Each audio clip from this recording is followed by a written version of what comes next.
Vote കൊള്ളക്കെതിരായി Rahul Gandhi ബീഹാറിൽ നടത്തുന്ന vote Adhikar യാത്ര രണ്ടാം ദിവസം പുരോഗമിക്കുകയാണ്. കുടുംബായിലെ അമ്പായിൽ നിന്നാണ് ഇന്ന് യാത്ര തുടങ്ങിയത്. ആരോപണങ്ങൾ തെരഞ്ഞെടുപ്പ് കമ്മീഷൻ തള്ളിയെങ്കിലും വിമർശനം കൂടുതൽ കടുപ്പിക്കാനാണ് രാഹുൽ ഗാന്ധിയുടെയും ഇന്ത്യ സഖ്യത്തിന്റെയും തീരുമാനം.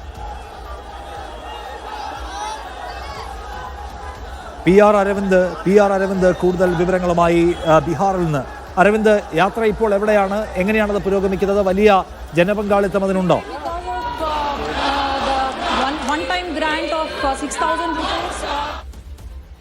ഗഞ്ചിലൂടെയാണ് നമ്മളിപ്പോൾ ദൃശ്യങ്ങളിൽ കാണുന്നത് പോലെ രാഹുൽ ഗാന്ധിയുടെ യാത്രയ്ക്ക് എത്രത്തോളം പിന്തുണയാണ് ബീഹാറിൽ ലഭിക്കുന്നതെന്ന് വ്യക്തമാണ്. രാഹുലും തേജസ്വി യാദവും അതുപോലെ തന്നെ CPIML ജനറൽ സെക്രട്ടറി ദീപാങ്കർ ഭട്ടാചാര്യയും ഒരുമിച്ചാണ് ഒരു വാഹനത്തിൽ തുറന്ന ജീപ്പിൽ ജനങ്ങളെ അഭിസംബോധന ചെയ്ത് പോകുന്നത്. പുഷ്പങ്ങൾ എറിഞ്ഞും അതുപോലെ തന്നെ വലിയ പിന്തുണ നൽകിയുമാണ് ബീഹാറിലെ റാഫിഗഞ്ചിലെ ജനങ്ങൾ രാഹുൽ ഗാന്ധിയെ സ്വീകരിക്കുന്നത്. നമുക്കറിയാം, തെരഞ്ഞെടുപ്പ് കമ്മീഷന്റെ വോട്ട് മോഷണത്തിനെതിരെയാണ് രാഹുൽ ഗാന്ധി ബീഹാറിൽ വോട്ടർ അധികാർ യാത്രയുമായി ആരംഭിച്ചത്. കഴിഞ്ഞ ദിവസം യാത്ര ആരംഭിച്ചിരുന്നു. എന്തായാലും ഇന്ന് രാവിലെ തന്നെ 9:30 കൂടി തന്നെ രാഹുലിന്റെ യാത്ര കുടുംബായിൽ നിന്ന് ആരംഭിച്ചിരിക്കുകയാണ്. ഗയയിലേക്കാണുള്ള യാത്ര ഇപ്പോൾ പുരോഗമിച്ചുകൊണ്ടിരിക്കുന്ന. വലിയ പിന്തുണ രാഹുൽ ഗാന്ധിക്ക് ബീഹാറിൽ ലഭിച്ചുകൊണ്ടിരിക്കുന്നു. റോഡിന്റെ ഇരുവശവും വലിയ രീതിയിലുള്ള ജനങ്ങൾ രാഹുലിനെ കാത്തു നിൽക്കുകയാണ്. അവരെ മുദ്രാവാക്യങ്ങൾ ഉയർത്തി രാഹുലിനെ സ്വീകരിക്കുകയാണ്. തേജസ്വി യാദവും രാഹുലിന്റെ ഒപ്പമുണ്ട്. കാരണം തെരഞ്ഞെടുപ്പ് കമ്മീഷൻ തന്റെ വാദങ്ങളെല്ലാം, രാഹുൽ ഉന്നയിച്ച ആരോപണങ്ങളെല്ലാം കഴിഞ്ഞ ദിവസം തള്ളിയിരുന്നു. പക്ഷേ നിരവധി ചോദ്യങ്ങളാണ് രാഹുൽ ഗാന്ധി ഉന്നയിച്ചത്. പക്ഷേ അതിനൊന്നും മറുപടി നൽകാൻ ഇത്തരത്തിൽ തയ്യാറായതില്ല. പക്ഷേ അത്രത്തോളം തയ്യാറാകാത്ത രാഹുൽ ഗാന്ധി പറയുന്നത് തെരഞ്ഞെടുപ്പ് കമ്മീഷനെ ഒരു തരത്തിലും പരാജയപ്പെടുത്തുവാൻ, അല്ലെങ്കിൽ തെരഞ്ഞെടുപ്പ് കമ്മീഷനെ തന്നെ പരാജയപ്പെടുത്താൻ സാധിക്കില്ല എന്നതാണ് രാഹുൽ ഗാന്ധി ചൂണ്ടിക്കാണിക്കുന്നത്. ബീഹാറിലെ ജനങ്ങൾ അത് കൃത്യമായി പരാജയപ്പെടുത്തുമെന്ന് രാഹുൽ വ്യക്തമാക്കുന്നു. തേജസ്വി യാദവിനെയോ അതുപോലെ തന്നെ ബീഹാറിലെ ജനങ്ങളെയോ ഒരിക്കലും തെരഞ്ഞെടുപ്പ് കമ്മീഷനോ കേന്ദ്ര ആഭ്യന്തരമന്ത്രി അമിത്ഷയ്ക്കോ നരേന്ദ്രമോദിക്കോ പരാജയപ്പെടുത്താൻ സാധിക്കില്ല. താൻ മുന്നോട്ടിറങ്ങിയ കാര്യവുമായി താൻ മുന്നോട്ട് തന്നെ പോകുമെന്നതാണ് രാഹുൽ ചൂണ്ടിക്കാണിക്കുന്നത്. ശക്തമായ പ്രതിഷേധം ബീഹാറിന് പുറമെ മറ്റ് സംസ്ഥാനങ്ങളിലടക്കം ഇത്തരമുള്ള കൃത്രിമത്വവും അതുപോലെ തന്നെ വോട്ടട്ടിമറിയൊക്കെ നടന്നിട്ടുണ്ട്. അതെല്ലാം പുറത്തു കൊണ്ടുവരും. വരും ദിവസങ്ങളിൽ കൂടുതൽ സംസ്ഥാനങ്ങൾക്ക് അടക്കം ഇത്തരത്തിലുള്ള പ്രതിഷേധം വ്യാപിപ്പിക്കുമെന്ന് തന്നെയാണ് രാഹുൽ ഗാന്ധി വ്യക്തമാക്കിയിരിക്കുന്നത്. രാഹുൽ ഗാന്ധിയുടെ വോട്ടർ അധികാർ യാത്ര മുന്നോട്ട് തന്നെ പോയിക്കൊണ്ടിരിക്കുന്നു. റാഫിഗഞ്ചിലാണ് ഇപ്പോൾ യാത്രയുള്ളത്. അല്പസമയത്തിനും തന്നെ ഗയയിലേക്ക് എത്തും. അവിടെ രാഹുൽ ഗാന്ധി ഒരു പൊതുസമ്മേളനത്തെ അഭിസംബോധന ചെയ്ത് സംസാരിക്കുമെന്നതാണ് വ്യക്തമാക്കിയിരിക്കുന്നത്. തെരഞ്ഞെടുപ്പ് കമ്മീഷനെതിരെ അതിരൂക്ഷ വിമർശനം രാഹുൽ ഗാന്ധിയുടെ ഭാഗത്ത് നിന്നും ഉണ്ടാകുമെന്ന കാര്യത്തിൽ സംശയമില്ല. കാരണം ഇന്നലെ തെരഞ്ഞെടുപ്പ് കമ്മീഷൻ വാർത്താ സമ്മേളനത്തിന് ശേഷം രാഹുൽ ഗാന്ധി മാധ്യമങ്ങളെ കണ്ടിരുന്നതിൽ രാഹുൽ വ്യക്തമാക്കിയത് എത്ര അടിച്ചമർത്താൻ ശ്രമിച്ചാലും ബീഹാറിലെ ജനങ്ങൾ തെരഞ്ഞെടുപ്പ് കമ്മീഷന് മറുപടി നൽകും. താൻ ഉന്നയിച്ച പ്രധാനപ്പെട്ട നിരവധി ചോദ്യങ്ങളുണ്ട്. എന്തുകൊണ്ട് CCTV ദൃശ്യങ്ങൾ 45 ദിവസം കഴിയുമ്പോൾ നശിപ്പിക്കുന്നു? അത്തരം ചോദ്യങ്ങൾക്കൊന്നും ഇതുവരെ മറുപടി നൽകാൻ തെരഞ്ഞെടുപ്പ് കമ്മീഷൻ തയ്യാറായിട്ടില്ല. കർണാടകയിലും അതുപോലെ തന്നെ ലോക്സഭാ തെരഞ്ഞെടുപ്പ് അടക്കം നടന്ന സംഭവങ്ങളും ഒരിക്കലും ഇനി ആവർത്തിക്കാൻ സമ്മതിക്കില്ല എന്ന് തന്നെയാണ് രാഹുൽ ഗാന്ധി വ്യക്തമാക്കിയിരിക്കുന്നത്.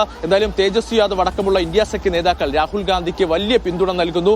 ആ പിന്തുണ തന്നെയാണ് നമുക്കിപ്പോൾ ഈ ദൃശ്യങ്ങളിൽ കാണാൻ പറ്റുന്ന ജനക്കൂട്ടം. റോഡിന്റെ ഇരുവശവും സ്ത്രീകളും കുട്ടികളും അടക്കമുള്ളവർ രാഹുലിന് വേണ്ടി കാത്തു നിൽക്കുന്നു. മറ്റു പാർട്ടികളിലെ പ്രവർത്തകരടക്കം രാഹുൽ ഗാന്ധിക്ക് വേണ്ടി കാത്തു നിൽക്കുന്നു. ഇപ്പോൾ കാണുന്നതിൽ കോൺഗ്രസ് പ്രവർത്തകർ എത്രത്തോളം ഉണ്ടെന്ന് നമുക്ക് അറിയില്ല. പക്ഷേ RJDയുടെയും അതുപോലെ തന്നെ മറ്റ് ഇന്ത്യ സഖ്യ പാർട്ടികളുടെ അടക്കം പതാകകളാണ് ഇതിലുള്ളത്. എന്തായാലും വലിയ പിന്തുണ രാഹുൽ ഗാന്ധിക്ക് ലഭിക്കുന്നു. രാഹുൽ ഗാന്ധിയുടെ വോട്ടർ അധികാർ യാത്രയ്ക്ക് വലിയ പിന്തുണ ബീഹാറിൽ ലഭിക്കുന്നു എന്ന് തന്നെയാണ് ഈ ആൾക്കൂട്ടം തെളിയിക്കുന്നത്. നിഷാദ്, രാഹുൽ ഗാന്ധിയുടെ വോട്ടർ അധികാർ യാത്ര ബീഹാറിൽ രണ്ടാം ദിവസം പുരോഗമിക്കുകയാണ്. ബീഹാറിൽ നിയമസഭാ തെരഞ്ഞെടുപ്പ് നടക്കാനിരിക്കെ ഈ പ്രയാണത്തിന് വലിയ പ്രാധാന്യമുണ്ട് എന്നാണ് രാഹുൽ ഗാന്ധിയും കോൺഗ്രസും ഇന്ത്യ സഖ്യവും കാണുന്നത്.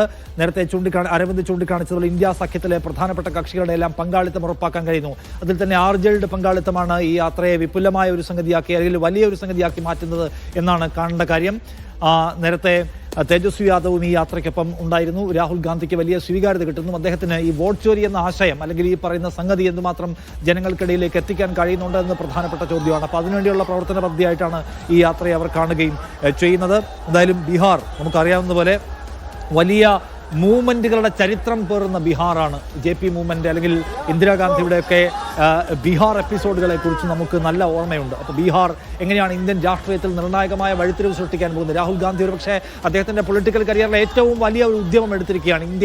ഇന്ത്യൻ ജനാധിപത്യത്തിന്റെ അടിസ്ഥാന ശിലയായ തെരഞ്ഞെടുപ്പ് നടപടിക്രമങ്ങൾക്ക് മേൽ അവിശ്വാസത്തിന്റെ നിഴൽ വീണിരിക്കുന്നു എന്ന പ്രശ്നം എടുത്തുയർത്തിക്കൊണ്ടാണ് അദ്ദേഹത്തിന്റെ ഒരു മൂവ്മെന്റ്. അതായത് ഈ ഭാരത് ജോഡോ യാത്രയ്ക്ക് ശേഷം, ഭാരത് ജോഡോ യാത്രയേക്കാൾ ഒരുപക്ഷെ പ്രാധാന്യമുള്ള ഒന്നാണ്. കാരണം ഇന്ത്യയിൽ പ്രവർത്തിക്കുന്ന മുഴുവൻ രാഷ്ട്രീയ കക്ഷികളുടെയും അതിജീവനവുമായി ബന്ധപ്പെട്ട ഒന്നാണ് തെരഞ്ഞെടുപ്പിൽ ക്രമക്കേട് നടക്കുന്ന ആരോപണം.